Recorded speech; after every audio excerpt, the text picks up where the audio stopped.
Assalamualaikum warahmatullahi wabarakatuh. Jadi selamat bertemu lagi kita pada hari ini.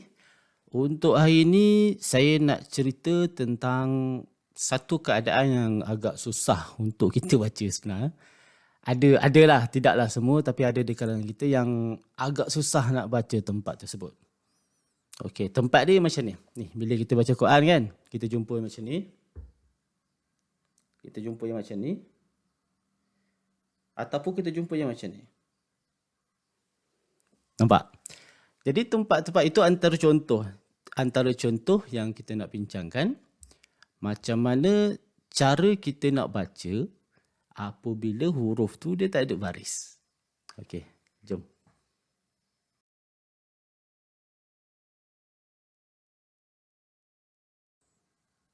Okey, baiklah ya. Kita nak cerita tentang keadaan yang saya tunjukkan tadi. Nama keadaan itu, nama bacaan itu kita panggil dia sebagai hamzah wasal. Okey, hamzah wasal ni kita nak kenal hamzah wasal. Bila kita buka Al-Quran, kita nampak dia ada satu huruf alif. Lepas tu dekat atas alif tu dia ada tanda sikit. Okey, macam ni lah yang saya tunjukkan tadi kan. Okey, macam ni. Ini adalah tanda untuk hamzah wasal. Ataupun kita senang cerita saya tunjuk kat sini. Okey. Hamzah wasal, kita tengok apabila kita nak baca Quran, kita jumpa ada satu huruf alif, dekat atas alif dia ada tanda kepala sad. Okey, jadi macam ni. Ini namanya hamzah wasal. Kalau yang macam ni, yang ini memang hamzah lah. So yang ini kita tak ada masalah lah. Kita kenal belaka insya-Allah. Cuma yang ini namanya adalah hamzah wasal. Okey, hamzah wasal ni yang agak keliru sikit bagi kita. Bagi sesetengah daripada kita. Kenapa dia jadi keliru? Sebab hamzah wasal ni dia tidak ada baris. Ataupun dalam penulisan, dalam bentuk tulisan, dia tu tidak ditulis dengan ada baris. Okay. Cuma kita yang nak kena letak baris tu. Kita nak kena letak baris supaya kita boleh baca. Cuma ada di kalangan kita yang meletakkan, yang mendatangkan satu kaedah. Mungkin dicipta sendirilah kaedah tu kan. Kaedah tu dicipta macam mana? Bila dia baca, dah ada baca, contohlah dia baca A. Bila saya tanya, kenapa baca A? Jawapan dia, sebabnya sedap sikit dengar. Okey. Jadi kaedah, untuk kaedah nak membaca Al-Quran, dalam bahagian hamzah wasal, betul dia ada kaedah dia. Cuma setakat ni saya belum jumpa lagi kaedah yang kata sedap dibaca itu merupakan kaedah yang betul. Sebab apa? Kita tengok macam ni. Untuk bacaan hamzah wasal ini dia boleh menerima baris atas. Okey, baris atas pun ada. Kemudian dia boleh juga menerima baris bawah. Dan juga yang ketiga, dia boleh menerima baris depan. Okey, jadi hamzah wasal ni dia ada 3 baris yang boleh diterima. So kita boleh letak dia 3 baris ni. Kita boleh letak dia baris atas, kita boleh letak dia baris bawah, dan juga kita boleh letak dia baris depan. Okey, jadi 3 baris itu kita nak letakkan baris tersebut, bukannya boleh kita letak-letak je. Okey, letaklah, rasa-rasa macam nak letak baris atas, so kita letak baris atas. Rasa-rasa nak letak baris bawah, kita letak baris bawah. Okey. Jadi untuk hari ni, ni cerita hari ni. Cerita hari ni dah 4 minit bercakap ni, 3-4 minit ni kan. Untuk hari ni, saya nak cerita tentang, nak berkongsi kepada kita semua berkaitan dengan kaedah. Macam mana bila kita baca, kita jumpa hamzah wasal, okey, kita boleh letak baris dengan betul mengikut kaedah-kaedah dia. Saya dah tengok pada beberapa buku, contoh kat belakang tu kan. Okey, buku tu bila menceritakan tentang hamzah wasal ni, dia ada begitu detail, memang detail lah. Ada yang saya rasa macam untuk kita yang basic ni, untuk kita yang basic, yang asas dalam membaca Al-Quran, saya rasa kaedah itu mungkin kita next lah, akan datang lah. Cuma hari ni nak cerita tentang kaedah asas. Sebab kita kan asas kan. Kita ni cerita tentang asas membaca Al-Quran. Yang tinggi-tinggi sikit tu kita tinggalkan dululah. Bukan tinggal terus, kita tinggalkan dulu. Sampai satu tahap nanti kita akan pergi kat situ. Okey. Jadi untuk hari ni, saya nak cerita tentang kaedah asas macam mana kita nak meletakkan baris bagi bacaan untuk hamzah wasal. Okey. Pertamanya, sebelum kita nak letakkan baris, kita tahu dah tadi, iaitu hamzah wasal ni dia boleh menerima baris atas, dia boleh terima baris bawah dan juga dia boleh terima baris depan. Okey, itu adalah baris untuk kita baca bagi hamzah wasal. Jadi, persoalan yang ditimbulkan lagi, macam mana kita nak letak baris-baris tersebut supaya bacaan kita jadi betul. Okey. Jadi kita buat macam ni. Perkara pertama kita dah tahu iaitu hamzah wasal. Buka Al-Quran, kita tengok apakah tanda bagi hamzah wasal. Ni. Alif, yang mana alif di atas dia ada kepala sad. Kepala sad itu adalah tanda untuk hamzah wasal. Okey, selesai yang pertama. Kita tengok pula. Pada kebiasaannya, saya untuk membicarakan tentang hamzah wasal ni, saya biasanya akan bahagikan hamzah wasal itu kepada dua bahagian. Okey, hamzah wasal itu saya akan bahagikan kepada dua bahagian. Saya tak pasti buku-buku kita menceritakan tak, tapi pada saya untuk saya memudahkan saya nak menghurai, nak menceritakan tentang hamzah wasal ni. Pada kebiasaan, saya akan membahagikan hamzah wasal itu kepada dua bahagian. Okey, bahagian yang pertama, apabila hamzah wasal yang berserta dengan lam. Okey, ini adalah kumpulan yang pertama. Ni cerita ni saya nak memudahkan saya untuk menghuraikan. Okey, yang pertama kita tengok kumpulan pertama hamzah wasal yang berserta dengan lam. Dan juga kumpulan yang kedua, hamzah wasal yang bukan dengan lam. Okey, jadi bila bukan dengan lam ni, dia dengan apa? So terpulang. Mungkin dekat situ kita akan tengok hamzah wasal dengan ba. Mungkin kita akan tengok hamzah wasal dengan jim. Ataupun hamzah wasal dengan kaf dan sebagainya kan. Yang penting dia bukan dengan lam. Okey, kalau dia dengan lam, maknanya kita akan tengok hamzah wasal itu duduknya dalam kumpulan yang pertama. Okey, kita dah selesai pembahagian kumpulan iaitu hamzah wasal dengan lam dan juga hamzah wasal yang bukan dengan lam. Bila pembahagian itu dibuat, ada satu lagi soalan. Soalan dia apa? Kalau hamzah wasal dengan lam alif. Okey, saya buat kat sini lah. Jauh sikit kan. Okey, kalau katalah hamzah wasal dengan lam alif. Jadi dia ni nak duduk dalam kategori yang pertama ataupun yang kedua. Okey, dia nak duduk dalam kategori hamzah wasal dengan lam ataupun hamzah wasal yang bukan dengan lam. Okey. Dalam keadaan macam ni kita tengok. Dia nak duduk dengan lam ataupun dengan bukan lam. Kita perhatikan dulu. Huruf lam alif ni huruf apa sebenarnya? Huruf lam alif ni dia adalah huruf yang digabungkan antara lam dan alif. Jadi kalau kita pecahkan dia, kita akan tengok dekat sini hamzah wasal, sini yang pertama apa? Yang pertama lam, yang kedua alif. Okey, ini adalah pecahan untuk pembahagian berkaitan dengan hamzah wasal dengan lam alif. Jadi dia ni termasuk dalam kumpulan mana? Kumpulan 1 ataupun 2? Rasa-rasa. Okey, jadi saya bagi tahulah. Ini adalah termasuk dalam kumpulan yang pertama. Sebab apa? Sebab dia hamzah dengan lam alif. Hamzah wasal dengan lam dan alif. Okey. Berarti betul-betul lam alif tu bukanlah satu huruf, melainkan dia adalah huruf yang digabungkan antara huruf lam dan juga huruf alif. Okey.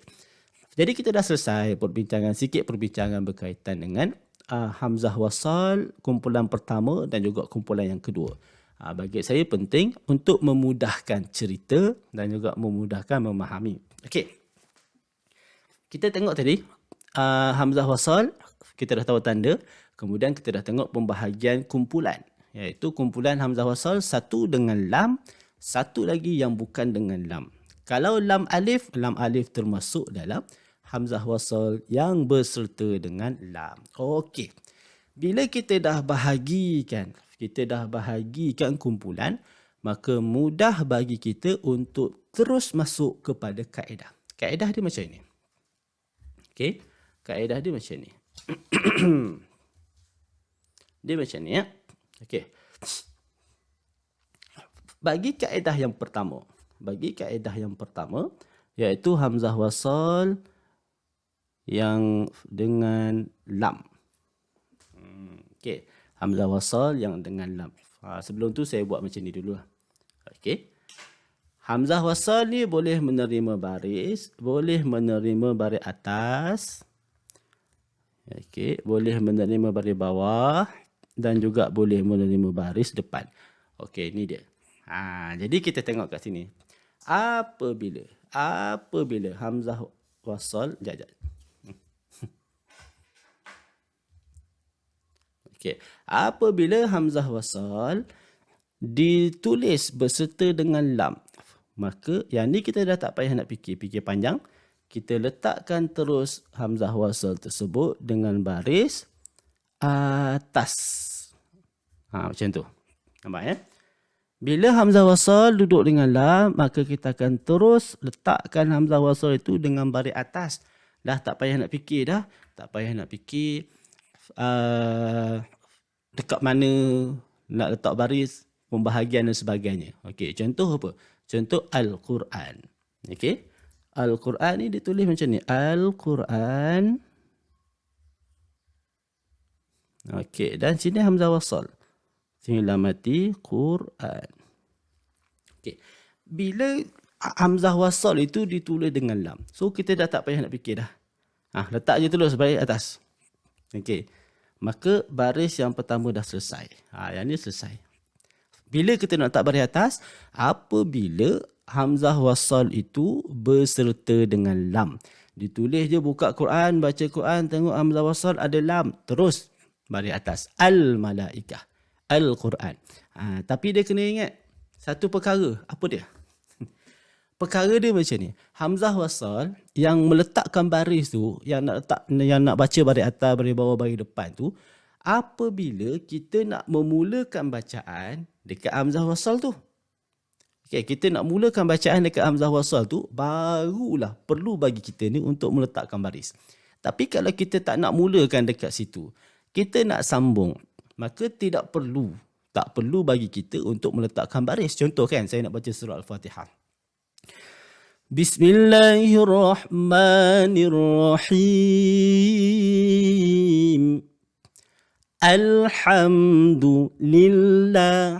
Nampak? Saya nak memulakan bacaan dekat Alhamdulillah, baru saya letakkan baris. Kalau saya nak sambung, maka tak boleh bagi saya nak letakkan baris. Okey. Bismillahirrahmanirrahim. Alhamdulillahi rabbil alamin. Ar-Rahmanirrahim. Contoh bacaan. Bila kita nak memulakan bacaan dekat hamzah wasal, baru perlu kita meletakkan baris.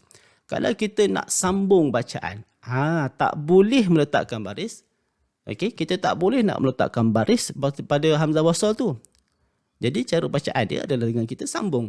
Bismillahirrahmanirrahim. Alhamdu. Okey, tak boleh kita letak baris. Bismillahirrahmanirrahim. Alhamdulillah. Jadi bacaan itu dikira sebagai salah. Salah bacaan bila kita nak menyambung bacaan bagi hamzah wasal, lepas tu kita letak baris dia. Jadi bacaan itu adalah salah. Salah ya. Jangan buatlah benda tu salah. Okey. Jadi cerita pada hari ini kita nak meletakkan baris untuk memulakan bacaan. Okey, berbalik kita kepada bacaan kita. Okey. Jadi yang pertama selesai.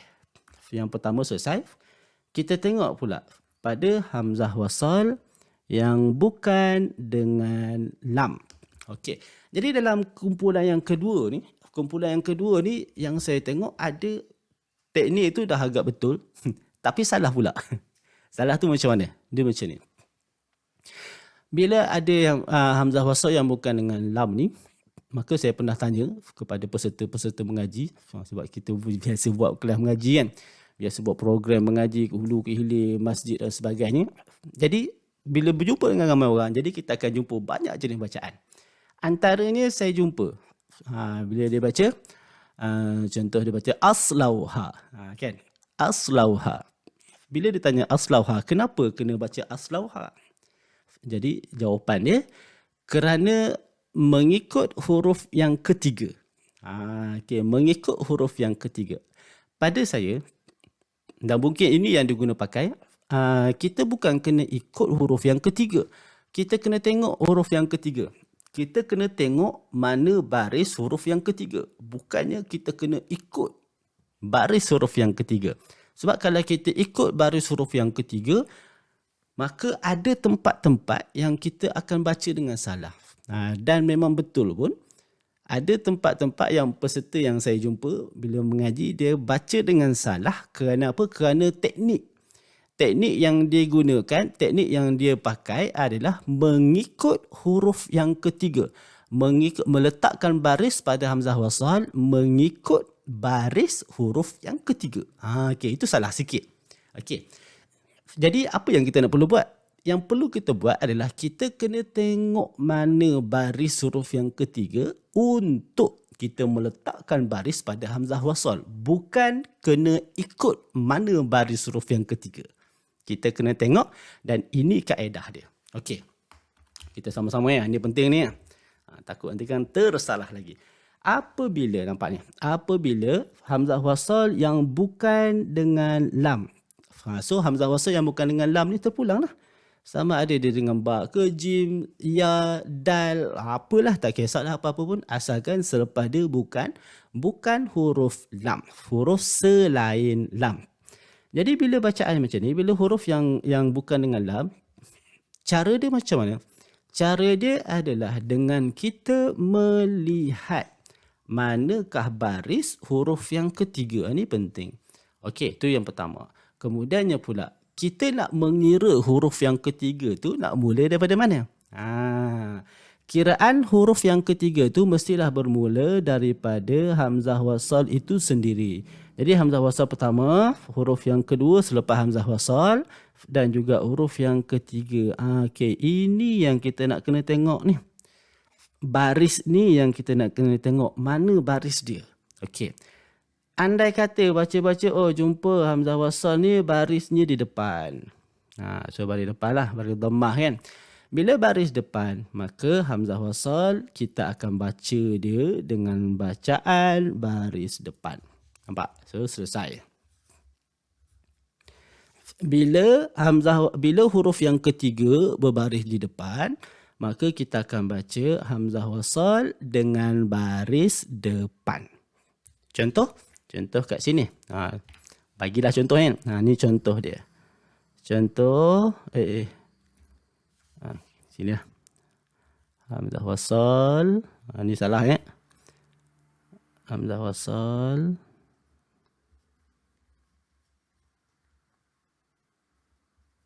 Okey. Kita tengok, kita nak meletakkan baris pada hamzah wasal ni, kita kena tengok mana dulu huruf yang ketiga. Baris huruf yang ketiga. Okey, ketiga. 3. Jadi bermula kiraan mesti daripada hamzah wasal 1, dal 2, kha 3. Jadi baris kha ni yang kita kena tengok. Kha ni baris mana? Baris depan. Maka hamzah wasal kita akan baca dia dengan baris depan. Udkhulu. Okey, udkhulu. Tak boleh nak baca adkhulu, tak boleh nak baca idkhulu. Mesti dibaca dengan udkhulu sebab huruf yang ketiga berbaris di depan. Okey. Itu kaedah yang pertama. Kaedah yang kedua lah. Kaedah pertama tadi, kita meletakkan bacaan pada baris atas hanya apabila hamzah wasal berserta dengan lam. Kemudian yang kedua, kita meletakkan baris hadapan apabila huruf hamzah wasal tu bukan dengan lam. Lepas tu pula dia huruf yang ketiga dia berbaris di depan macam saya buat tadi. Okey, dan sekarang ni kita tengok pula. Apabila hamzah wasal dan huruf yang ketiga, nampak ni, berbaris di atas ataupun bawah. Apabila huruf yang ketiga, yang ni cerita yang bukan dengan lam. Okey. Bila huruf yang ketiga berbaris di atas ataupun bawah, maka hamzah wasal akan dibaca dengan baris bawah sahaja. Kalau kita ambil teknik ataupun kita ambil kaedah yang kita kata mesti tengok huruf yang ketiga, mesti ikut baris huruf yang ketiga, maka kita akan baca salah dekat sini. Okey, kita akan baca salah kat situ. Sebab apa? Sebabnya yang ni baris atas. Kalau kita kata, kena ikut baris huruf yang ketiga, so kita akan baca di baris atas. Jadi itu adalah salah. Okey. Jadi itu kaedah. Kaedah dia, bila huruf yang ketiga berbaris di atas ataupun bawah, maka kita akan baca hamzah wasal tu dengan bacaan baris bawah. Contoh kat sini kan. Contoh kat sini.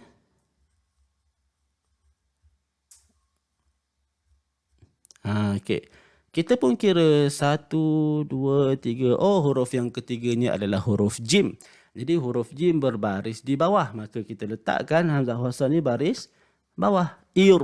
Irji'i ila rabbiki radiyatan mardiyah. Ataupun kita tengok pula huruf yang ketiga dia. Kan? Contoh. Kita tengok huruf yang ketiga bermula hamzah wasal 1, sad 2, lam 3. Okey, jadi lam baris atas. So kita nak baca apa kat sini? Kita nak baca aslau. Takkan kita nak baca aslau. Sebab apa? Sebab baris atas hanyalah untuk alif lam sahaja. Hamzah wasal yang dengan lam sahaja baru diletakkan baris atas, baru dibaca baris atas. Sedangkan yang ini kita tengok hamzah wasal dengan sad. Maka dekat sini sad yang ni bukan dengan lam, sad. Dia sad. Maka kita kena tengok huruf yang ketiga. Huruf yang ketiga baris di atas. So kaedah dia apa? Kaedah dia apabila huruf yang ketiga berbaris di atas ataupun bawah, maka hamzah wasal kita akan baca dengan bacaan baris bawah. Okey. Macam mana huraian dia? Agak panjang dan lebar juga kan? Jadi itu adalah teknik ataupun kaedah bagi kita pembaca Al-Quran untuk kita nak membaca Al-Quran supaya bunyi itu betul. Bunyi itu mengikut bunyi yang dibacakan oleh baginda Nabi SAW. Okey? Jadi itu kaedah yang diguna pakai, kaedah yang diberikan untuk kita guna pakai supaya bacaan yang kita baca itu betul. Okey. Dan juga hamzah wasal ni juga adalah antara perbincangan yang agak susah kita nak faham kalau kita tak ikut kaedah tu. Okey, kita guna kaedah yang macam tadi kan yang saya bagi tahu tadi, kita sebenarnya dah ada kaedah tapi teknik tu pula salah sikit. Okey. Jadi hamzah wasal ni bagi kita yang baru nak baca Quran. Okay, bagi kita yang nak baru baca Quran, dia memang akan susah sikit sebab dia tak ada baris. Ada yang cakap, Ustaz, saya baru nak mengaji Ustaz. Buka Quran tengok dah tak ada baris. Dah tak ada baris. Jadi mana saya nak baca? Kan? Macam mana saya nak baca? Lepas tu saya tanya nak buat apa? Lepas tu dah buat apa? Dah buka Quran tak ada baris, saya pun tutup balik. Sadaqallahul azim. Okey, jadi ini kaedah. Okey, kaedah untuk hamzah wasal, bacaan hamzah wasal. Macam mana kita nak baca hamzah wasal? Sebab hamzah wasal tu dia boleh baca baris atas, dia boleh baca baris bawah, dia boleh baca baris depan kan. Jadi walaupun dia boleh baca macam tu, tapi sebenarnya dia ada kaedah, dia ada teknik yang kita kena guna pakai supaya bila bacaan kita tu mengikut teknik tersebut, maka bacaan kita tu dia akan betul. Jadi selepas daripada ni, dia akan ada lagi perkataan-perkataan yang dikecualikan dan sebagainya kan. Jadi pada saya untuk kita yang berada di basic ni, sebabnya kita lebih buat pada yang basic lah kan. Okey, jadi untuk kita yang berada pada tahap asas, mungkin kita tak sampai lagi lah tahap yang kita nak baca dengan itu ni ataupun utumina ataupun kita nak baca apa lagi? Yang perbincangan tentang pengecualian hamzah wasal dan sebagainya, itu nanti-nanti. Okey, itu nanti-nantilah. Cuma pada hari ini kita biasakan dulu, bila kita jumpa kita dapat kuasai sikit-sikit benda itu, maka insya-Allah akan datang kita akan masuklah, nak kata pada matan matan qiraat ke apa semua kan. Kita akan tengoklah sikit-sikit, walaupun tak ada lah kesemuanya, tapi kita akan tengok sikit-sikit. Tapi pokok pangkalnya kita bermula dengan yang asas terlebih dahulu. Okey, baiklah. Panjang pula cerita pada hari ini. Jadi untuk pertemuan kita pada hari ini cukup dulu sekadar ini. Kita berjumpa, insya-Allah akan datang, diizinkan Allah Taala kita akan sambung lagi mungkin dalam satu hari satu muka surat tu mungkin kita akan mengaji pula kan. Tapi sebelum tu saya kena buat dulu beberapa cerita tentang hukum tajwid sebabnya nak bincang nanti. Apabila dah sampai ke waktunya. Contoh macam hari ni lah kan. Kita cerita tentang hamzah wasal. Okey, pertemuan kita cukup setakat ini terlebih dahulu. Seperti biasa, saya akhiri dengan pertemuan kita pada hari ini dengan Iqra'ul Quran fa innahu ya'ti yaumal qiyamah syafi'al ashabi. Maka bacalah Al-Quran, sesungguhnya Al-Quran tu akan datang pada hari kiamat memberi syafaat kepada ahli-ahlinya. Jadi kita sama-samalah berusaha untuk menjadi ahli-ahli Al-Quran. Cukup setakat ini pertemuan kita. Assalamualaikum warahmatullahi wabarakatuh. Jumpa lagi.